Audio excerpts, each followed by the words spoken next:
Hello friends, स्वागत है हमारे यूट्यूब चैनल पर। आज हम इस वीडियो में पवन के बारे में पूरा डिटेल अध्ययन करेंगे। इसमें हम पवन किसे कहते हैं, फेरल का नियम, पवन के प्रकार, स्थानीय पवन और साथ ही साथ प्रीवियस ईयर में आए हुए क्वेश्चन पेपर का भी अध्ययन करेंगे। इसमें हम पूरा कॉन्सेप्ट को अध्ययन करेंगे मैप के माध्यम से। तो चलो वीडियो स्टार्ट करते हैं। हवा के प्रवाह को ही पवन कहा जाता है। जो हवा का प्रवाह है उसको क्या कहा जाता है, पवन कहा जाता है। पवन उच्च दाब से निम्न दाब की ओर चलती हैं। पवन है जो वह उच्च दाब से निम्न दाब की ओर चलती हैं। पवन क्या है, उच्च दाब से निम्न दाब की ओर चलती हैं। हाई प्रेशर से लो प्रेशर की ओर पवन है वह चलती हैं।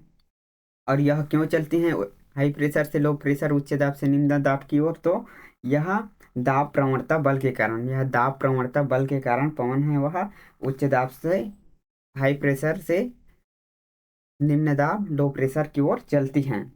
जो वायु की गति है वह पूर्णतः दाबांतर पर निर्भर करती हैं। जो वायु की जो गति है वह चलती हैं वह उसके दाबांतर पर निर्भर करती हैं।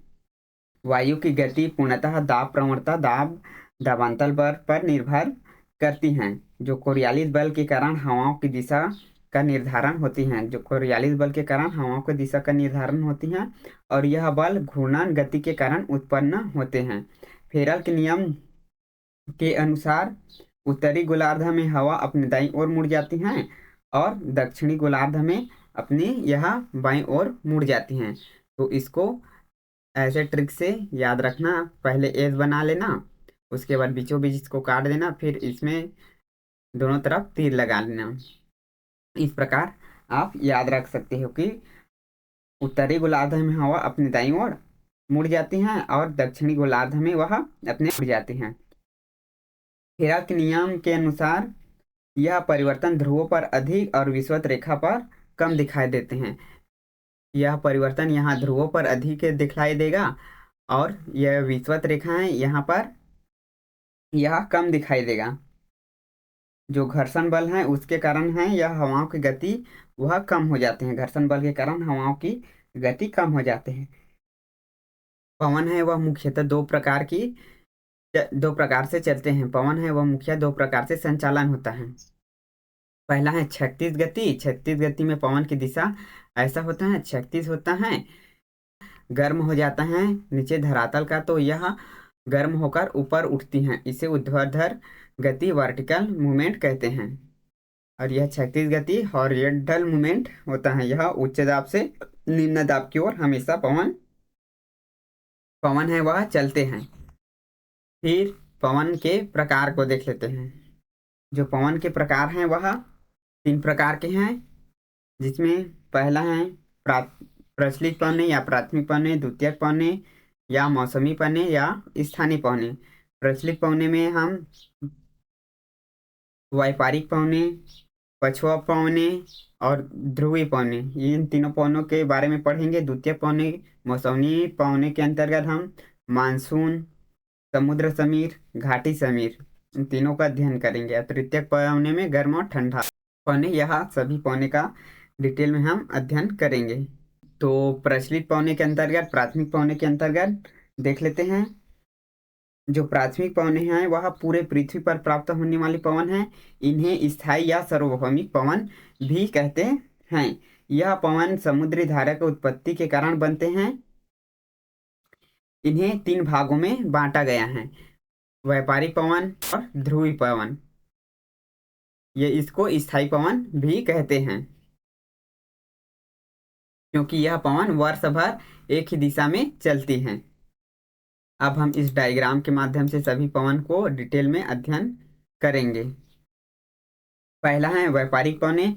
यह 30 डिग्री से 5 डिग्री, यह 30 डिग्री से 5 डिग्री तक व्यापारिक पवन चलता है। 30 डिग्री से 5 डिग्री तक व्यापारिक पवन चलता है। यह उत्तर व दक्षिण अक्षांश के मध्य मिलती हैं। यह उत्तरी व दक्षिण अक्षांश में 30 डिग्री से 5 डिग्री तक, उत्तरी अक्षांश में 30 डिग्री से 5 दक्षिणी अक्षांश पर यहाँ इस क्षेत्र में व्यापारिक पवन मिलती हैं। तो व्यापारिक पवन को अंग्रेजी में ट्रेड विंड कहते हैं।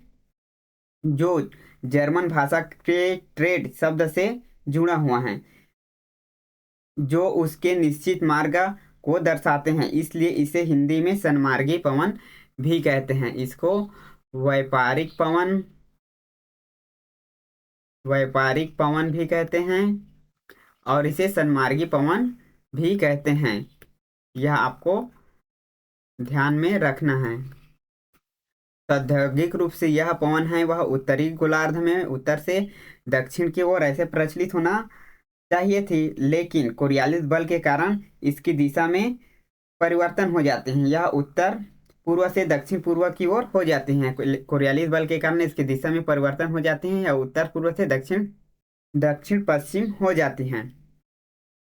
इसी प्रकार दक्षिण गोलार्ध में इसकी दिशा दक्षिण पूर्व से उत्तर पूर्व हो जाती हैं। इसी प्रकार दक्षिण दक्षिण गोलार्ध में इसकी दिशा ऐसे हो जाती हैं, दक्षिण दक्षिण पूर्व से उत्तर पूर्व हो जाती हैं, इसलिए इसे पूर्वा पवन कहते हैं।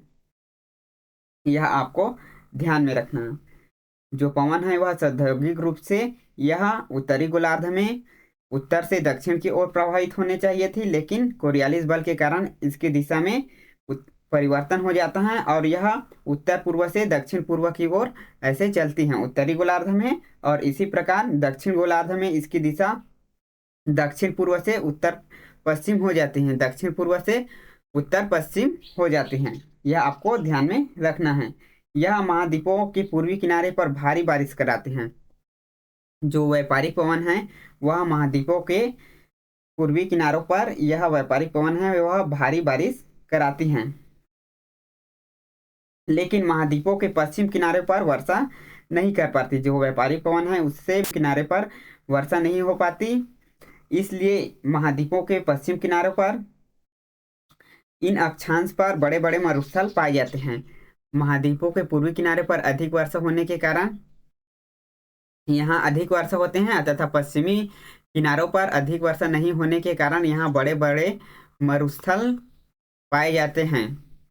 महाद्वीपों के पश्चिम किनारे पर इस अक्षांश पर यह अक्षांश 30 डिग्री से 5 डिग्री तक पश्चिम किनारों पर महाद्वीपों के पश्चिम किनारों पर बड़े बड़े मरुस्थल पाए जाएंगे।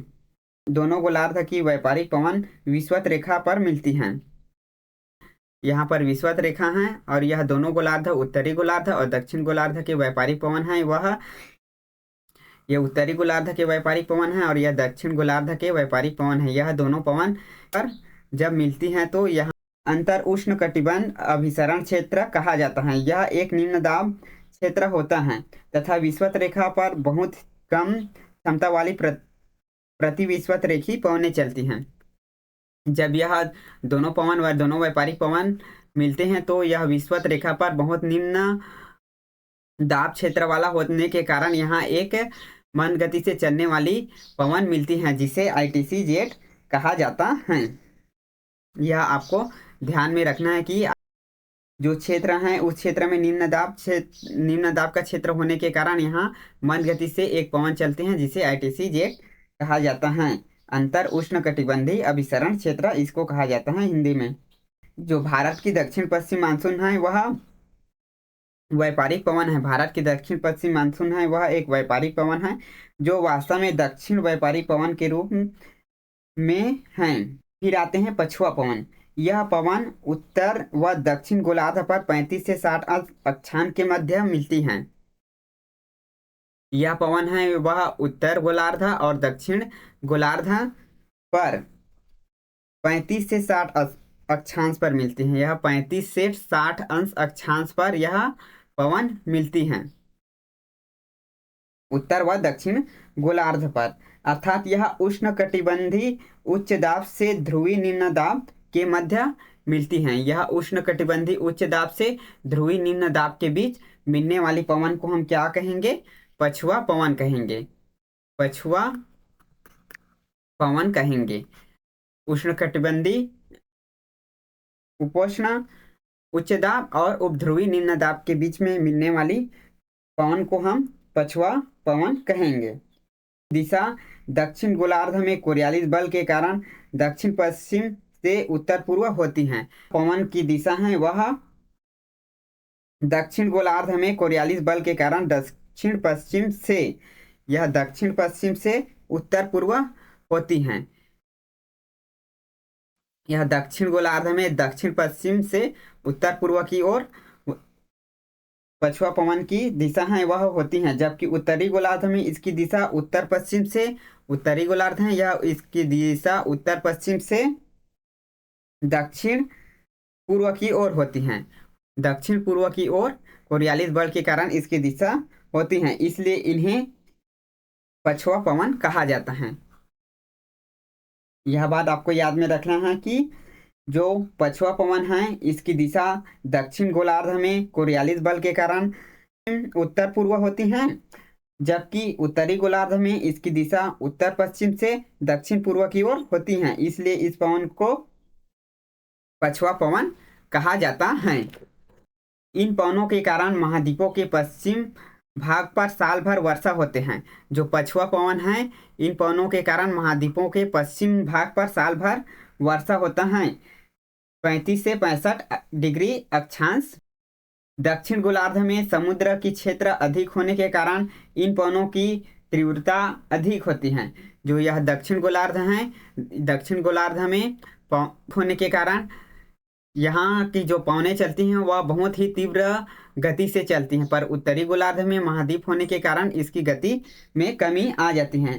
तो दक्षिण गोलार्ध में यह पवन तीव्र गति से चलती हैं, इस कारण 40 से 60 डिग्री अक्षांश के मध्य इन्हें बहादुर पवन कहते हैं। 40 से 60 डिग्री अक्षांश पर इन्हें क्या कहते हैं? बहादुर पवन कहते हैं। 40 से 60 डिग्री अक्षांश के बीच इसे बहादुर पवन कहते हैं, जिन्हें गजरता चालीसा 40 डिग्री पर गजरता चालीसा, 50 डिग्री पर प्रचंड पचासा और 60 डिग्री पर चिकटा साठा के नाम से जाना जाता है। यह नाम यहाँ के स्थानीय निवासियों नाविकों के द्वारा दिया गया है। तीसरा देखेंगे ध्रुवी पूर्वा पवन। यहाँ पर ध्रुवी पूर्वा पवन चलते हैं उत्तरी गोलार्ध और दक्षिण गोलार्ध में। यह पवन दोनों गोलार्ध पर ध्रुव से 65 डिग्री उत्तरी व दक्षिण अक्षांश पर मिलता है। यह जो ध्रुवी पवन है वह ध्रुवों पर 65 डिग्री पर उत्तरी व दक्षिण अक्षांश पर यह पवन मिलते हैं, अर्थात यह ध्रुवी उच्च दाब पेटी से उपध्रुवी निम्न दाब पेटी की ओर बहती हैं। जो यह पवन है वह ध्रुवी उच्च दाब पेटी से उपध्रुवी निम्न दाब की ओर यह पवन ऐसे बहती हैं। ध्रुवी उच्च दाब से ध्रुवी निम्न दाब की ओर ध्रुवी पूर्वा पवन है वह बहती हैं। इन पवनों की दिशा कोरियालिस बल के कारण लगभग पूर्व से आती हुई प्रतीत होती हैं, इसलिए इसे ध्रुवी पूर्वा पवन कहते हैं। यह पवन है वह कोरियालिस बल के कारण इसकी दिशा है वह पूर्व की ओर आती हुई दिखाई देते हैं। इसके दिशा में बहुत ही परिवर्तन हो जाता है, इस कारण इसे ध्रुवी पूर्वी पवन कहते हैं। यह पवन ठंड व शुष्क होती हैं। जो पवन आती हैं ध्रुवी पवन, यह पवन है वह शुष्क होती हैं, जिसके कारण तापमान में कमी आ जाती है। जिसके कारण तापमान में कमी आती है जिससे कोई बारिश नहीं होती है। तापमान में कमी आने के कारण यहाँ बारिश नहीं होती। यहाँ बारिश तब होगी जब साइक्लोन पैदा होगा, तब यह क्षेत्र पर बारिश होगा। यह पवन उष्ण चक्रवात व वाताग्र जनन के लिए जिम्मेदार हैं। जो ध्रुवी पूर्व पवन है वह शीतोष्ण चक्रवात व वाताग्र के लिए जिम्मेदार हैं। ध्रुवी पूर्व पवन है वह शीतोष्ण चक्रवात व वाताग्र जनन के लिए जिम्मेदार हैं। इसके कारण इन अक्षांश पर वर्षा होती है। जो शीतोष्ण चक्रवात के कारण ही यह ध्रुवी पवन पर वर्षा होती है, यह आपको ध्यान में रखना है। मौसमी पवनें मौसम या समय के परिवर्तन के साथ साथ जिन पवनों की दिशा बदल जाती हैं उन्हें मौसमी पवन कहा जाते हैं। जो पवन की दिशा मौसम व समय के परिवर्तन के साथ साथ यह अपनी दिशा में परिवर्तन कर लेते हैं तो इसे मौसमी पवन कहा जाते हैं, जैसे मानसून पवन, स्थल समीर और समुद्र समीर। इसमें हम मौसमी पवन, स्थल समीर व समुद्र समीर तथा पर्वत समीर के बारे में हम पढ़ेंगे। यह स्थल भाग ऊंचा होने के कारण सूर्य की किरणें यहाँ लगातार पड़ती हैं, जिसके कारण यह स्थल भाग है वह तीव्र गति से गर्म हो जाने के कारण यहाँ हवा गर्म होकर ऊपर उठती हैं। जल्दी गर्म होने के कारण, तीव्र गति से गर्म होने के कारण यह हवाएं गर्म होकर ऊपर उठती हैं, जिसके कारण यहाँ निम्न दाब उत्पन्न हो जाते हैं। यहाँ निम्न दाब, लो प्रेशर उत्पन्न हो जाते हैं। वही समुद्री भाग है वह तुलनात्मक रूप से तीव्र गति से यह गर्म नहीं हो पाता है। समुद्री भाग जो जल है वह तीव्र गति से गर्म नहीं होता है और तीव्र गति से वह ठंडा नहीं हो पाता है। इस कारण इसलिए यहाँ हवाओं का अवतलन होता है।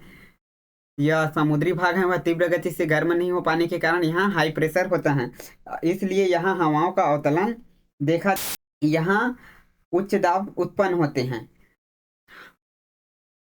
यहाँ पानी तीव्र गति से गर्म नहीं होने के कारण यहाँ अभी भी उच्च दाब बना हुआ है और यहाँ इस क्षेत्र पर निम्न दाब, लो प्रेशर बना हुआ है, इसलिए यह समुद्र से स्थल की ओर चलते हैं। इसलिए यह पवने हैं वह समुद्र से स्थल की ओर चलना स्टार्ट हो जाते हैं, जिसे समुद्र समीर कहते हैं।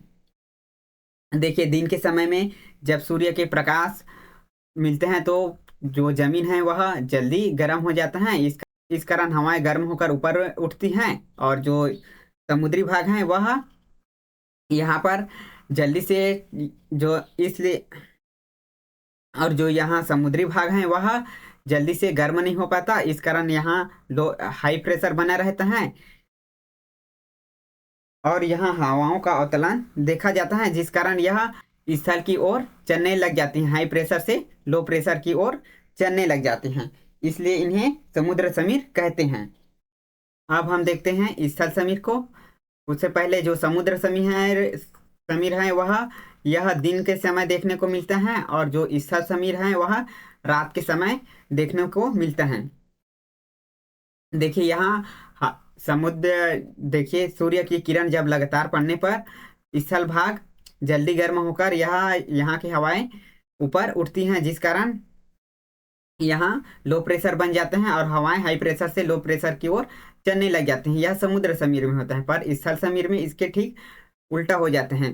रात के समय में यह जो स्थल भाग गर्म हुआ था वह जल्दी ठंडा हो जाता है और जो जल है वह गर्म होने हुआ है वह धीरे धीरे ठंडा होता है। या रात के समय पूर्ण रूप से ठंड नहीं हो पाता, तो यहाँ हवाएं हैं वह गर्म होते रहते हैं, पर जो स्थल भाग है वह ठंडा होने के कारण यहाँ हाई प्रेशर बना रहता है और यहाँ लो प्रेशर बना रहता है। तो हवाएं हैं वह हाई प्रेशर से लो प्रेशर की ओर चलना स्टार्ट हो जाता है रात के समय, इसे स्थल समीर कहते हैं।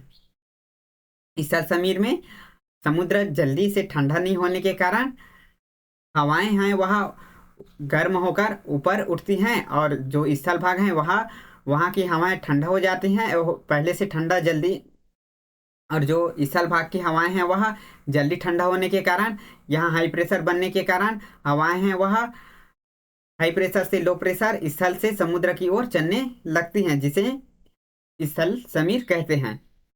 अब हम देखेंगे स्थानीय पवन। ऐसे पवन जो किसी स्थान विशेष पर चलती हैं तथा जिसके प्रभाव से क्षेत्र सीमित होते हैं, जिसका प्रभाव क्षेत्र है वह सीमित होते हैं, उसे स्थानीय पवन कहते हैं। तो स्थानीय पवन में बहुत सारे पवन हैं, जिससे हम सभी पवन को एक एक करके डिटेल में देखेंगे। तो पहला है चिनूक पवन। चिनूक पवन है यह संयुक्त राज्य अमेरिका और कनाडा में चिनूक पवन ध्यान में रखना है। यह संयुक्त राज्य और अमेरिका, यह पवन है वह संयुक्त राज्य अमेरिका और कनाडा में रॉकी पर्वत श्रेणी की पूर्व ढाल के साथ चलने वाली गर्म शुष्क पवन है। जो चिनूक पवन है वह संयुक्त राष्ट्र अमेरिका और कनाडा के साथ रॉकी पर्वत की पूर्व ढाल के साथ चलने वाली गर्म व शुष्क पवन है। यह चिनूक पवन है, मैप में देख सकते हो इस क्षेत्र पर यह रॉकी पर्वत है, इसके पूर्व ढाल की ओर चलने वाली पवन है, यह गर्म व शुष्क पवन है चिनूक पवन। जो चिनूक पवन है वह रॉकी पर्वत के पूर्व के पशुपालकों के लिए बड़ा ही लाभदायक है, क्योंकि यह शीत अधिकांश अवधि में यह बर्फ को पिघला कर चारागाहों को बर्फ से मुक्त कर देती हैं। जो चिनूक पवन है वह रॉकी पर्वत के पूर्व की ओर चलती हैं जो बर्फ को पिघला देती हैं, जिसके कारण यहाँ के पशुपालक के लिए यह लाभप्रद होता है।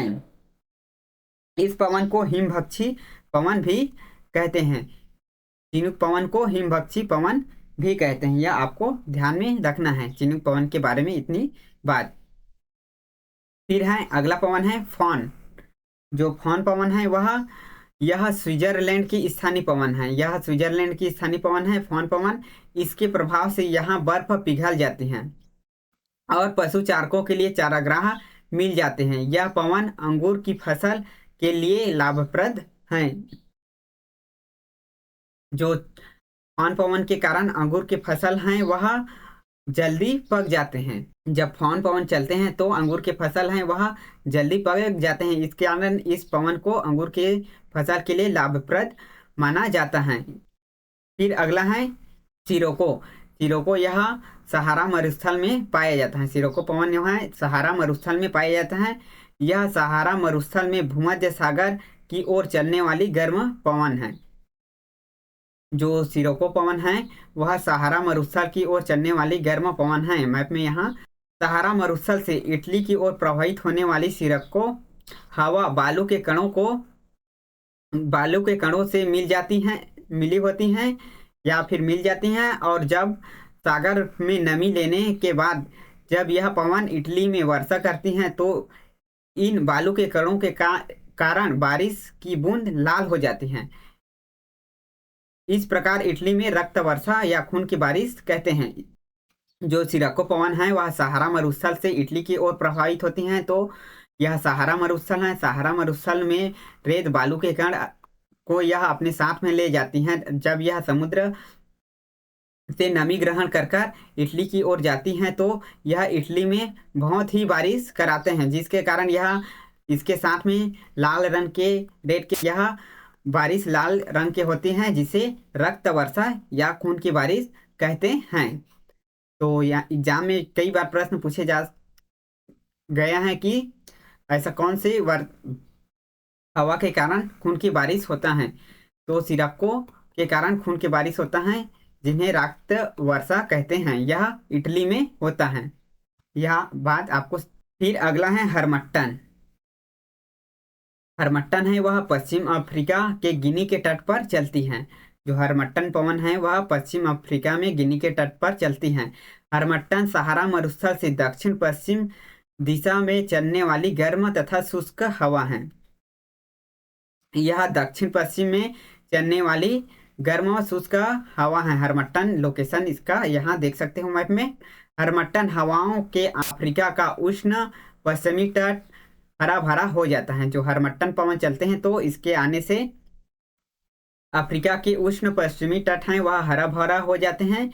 गिनी के तट इस प्रकार की हवा को डॉक्टर वायु के नाम से जाना जाता है। गिनी के तट पर इस हवा को डॉक्टर वायु के नाम से जाना जाता है हरमट्टन को। इसी प्रकार से एक हवा मिलते हैं ऑस्ट्रेलिया में, जिन्हें ब्रिक फीडर कहा जाता है। हरमट्टन के जैसे एक हवा ऑस्ट्रेलिया में मिलते हैं, उसको ब्रिक फीडर भी कहा जाता है। फिर अगला है सीमुक। सीमुक पवन है वह अरब के मरुस्थल में मिलते हैं। सीमुक पवन है वह अरब के मरुस्थल में मिलते हैं। यह अरब के मरुस्थल में चलने वाली गर्म व शुष्क हवा है। यहाँ अरब का मरुस्थल है, सीमुक पवन यहाँ मिलते हैं। यह गर्म हवा है। यह हवा बहुत तेज गति से चलती है। सीमुक पवन है, इसकी गति बहुत ही तेज होती है। इसके चलने से सांस लेने में कठिनाई होती है। इसकी गति बहुत तेज होने के कारण और यह हवा बहुत ही गर्म होने के कारण सांस लेने में कठिनाई होती है। उसके बाद है सामल। यह इराक तथा फारस की खाड़ी में चलने वाली गर्म हवा है। यहाँ पर सामान हवा चलती हैं जो कि इराक तथा फारस की खाड़ी पर चलने वाली गर्म पवन है, सामान पवन। फिर अगला है ब्रिक फीडर। ब्रिक फीडर है वह ऑस्ट्रेलिया में यह पवन चलती हैं। यह ऑस्ट्रेलिया के विक्टोरिया राज्य में चलने वाली गर्म एवं शुष्क हवा है। जो ब्रिक फीडर है वह ऑस्ट्रेलिया के विक्टोरिया राज्य में चलने वाली का पवन है, यह ध्यान में रखना है। फिर है अगला नार्वेस्टर, नार्वेस्टर है वह न्यूजीलैंड में चलते हैं। नार्वेस्टर पवन है वह न्यूजीलैंड में चलते हैं। लोकेशन यहाँ देख सकते हो। और ब्रिक फील्डर है वह ऑस्ट्रेलिया में चलता है, मैप में देख सकते हो। कोयम्बैग, कोयम्बैग है यह ऑस्ट्रेलिया में बहने वाली गर्म हवा है। ऑस्ट्रेलिया में बहने वाली गर्म हवा है वह कोयम्बैग हवा है। यहाँ पर कोई लोकेशन यहाँ है इसका, कोयम्बैग पवन यहाँ चलते हैं। यह पवन है वह तंबाकू की खेती को काफी नुकसान पहुंचाती है। जो कोयम्बैग पवन है वह तंबाकू की खेती के लिए बहुत ही नुकसानदायक है। यह तंबाकू की खेती को बहुत ही नुकसान पहुंचाता है। अगला पवन है वह है लू। लू है वह भारत में चलता है। उत्तर भारत में गर्मियों में उत्तर पूर्व तथा पश्चिम में पूरब की दिशा में चलने वाली धूल भरी तूफान उष्ण तथा शुष्क हवाओं को लू कहते हैं। जो भारत में गर्मियों के दिनों में उत्तर पूर्व तथा पश्चिम से पूरब की ओर चलने वाली धूल भरी तूफान को लू कहते हैं। यह हवा है वह मई जून में चलती हैं। जो लू है वह मई जून में चलती हैं। भारत में यह पाया जाता है। फिर है अगला है सांता आना। यह संयुक्त राज्य अमेरिका के कैलिफोर्निया में सांता आना घाटी में चलने वाली गर्म हवा है। जो सांता आना यह पवन संयुक्त राष्ट्र अमेरिका में सांता आना घाटी में चलने वाली गर्म पवन है। अब कुछ ठंडी पवन है उसको देख लेते हैं। ठंडी पवन में है मिस्ट्रल। मिस्ट्रल यह स्पेन और फ्रांस मिस्ट्रल पवन चलती हैं। फिर है बोरा। बोरा पवन है यह अटलांटिक सागर के पूर्व किनारों पर और इटली के उत्तरी भाग पर चलने वाली पवन है। बोरा पवन यह एक ठंडी पवन है जो अटलांटिक सागर के पूर्वी किनारे पर और इटली के उत्तरी भाग पर चलने वाली पवन है। फिर है अगला है ठंडी पवन है पैम्पेरो। यह पाम्पस मैदान ब्राजील तथा अर्जेंटीना उरुग्वे में चलती है। अगला है विजार्ड। विजार्ड यह उत्तरी तथा दक्षिणी ध्रुव के क्षेत्र में चलने वाली पवन है। यह टुंड्रा प्रदेश पर चलते हैं, इसको विजार्ड कहते हैं। यह एक ठंडी पवन है। अब प्रीवियस ईयर में आए हुए क्वेश्चन का अध्ययन करेंगे। पहला है पूरे वर्ष एक ही दिशा में प्रवाहित होने वाली पवन क्या कहलाती हैं? तो पूरे वर्ष एक ही दिशा में प्रवाहित होने वाली पवन को स्थानीय पवन कहते हैं। दूसरा है गजरती चालीसा प्रचंड पचासा चिखता साठा क्या है? तो यह दक्षिण गोलार्ध में पश्चिमी पवन है। दक्षिण गोलार्ध में चलने वाली तीव्र गति से चलने वाली यह 40 डिग्री पर अक्षांश पर गरज चालीसा 50 डिग्री पर प्रचंड पचासा और 60 डिग्री पर चिकता साठा के नाम से जाना जाता है। भयंकर पचासा चलते हैं, वह 50 डिग्री अक्षांश पर भयंकर पचासा पवन चलते हैं। 50 डिग्री दक्षिणी अक्षांश पर 50 डिग्री दक्षिण अक्षांश पर भयंकर पचासा चलते हैं।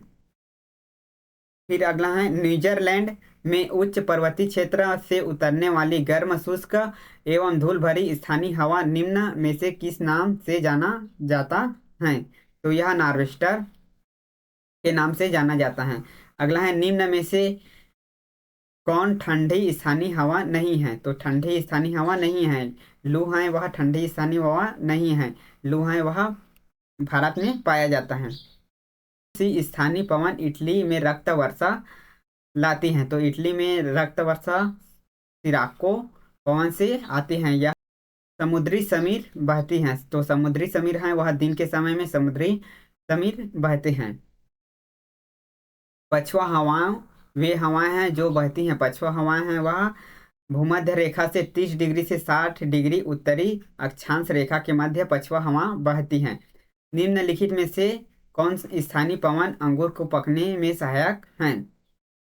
तो फान पवन है वह अंगूर के पकने के लिए यह सहायक हैं।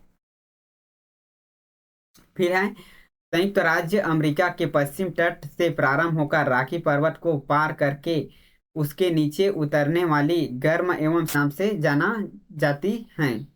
तो यह चिनूक। निम्नलिखित में से कौन से स्थानीय पवन हिमभक्षी के नाम से जाने जाते हैं? तो चिनूक पवन को हिमभक्षी पवन के नाम से जाने जाते हैं। अगला है निम्नलिखित में से कौन सी स्थानीय पवन को डॉक्टर वायु कहा जाता है। तो हरमट्टन पवन को डॉक्टर वायु कहा जाता है। तो हमने यहाँ पवन के बारे में पूरा डिटेल में अध्ययन किए हैं और साथ ही साथ प्रीवियस ईयर के क्वेश्चन पेपर का भी अध्ययन किए हैं। यदि आपको इसका पीडीएफ चाहिए तो हमारे टेलीग्राम चैनल पर इसका पीडीएफ अपलोड कर दिया गया है, वहां से जाकर आप पीडीएफ डाउनलोड कर सकते हो।